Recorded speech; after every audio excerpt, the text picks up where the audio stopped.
দেশ এবং প্রবাস থেকে যারা দেখছেন সবাইকে স্বাগত জানিয়ে শুরু করছি নতুন একটি ভিডিও। আপনারা দেখতে পাচ্ছেন দেশের ফুটবলের হোম গ্রাউন্ড জাতীয় স্টেডিয়াম। জাতীয় স্টেডিয়ামটি সম্পূর্ণ প্রস্তুত করা হয়েছে আগামী 10 জুন সিঙ্গাপুরের বিরুদ্ধে বাংলাদেশ খেলবে। তারই অগ্রিম প্রস্তুতি নেওয়া শেষ করেছে বাংলাদেশ ফুটবল ফেডারেশন।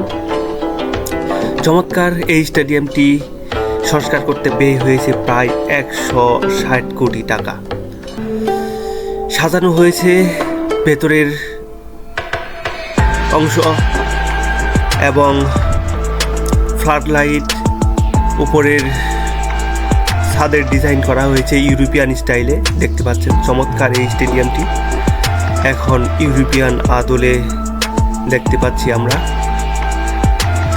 10 তারিখের আগে আরেকটি খেলা রয়েছে 4 জুন ভুটানের বিরুদ্ধে।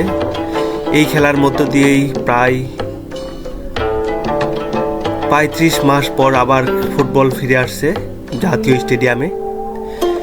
সেই জন্য ব্যাপক প্রস্তুতি গ্রহণ করেছে বাংলাদেশ ফুটবল ফেডারেশন। চলুন মাঠটি তাহলে ঘুরে দেখে নেই।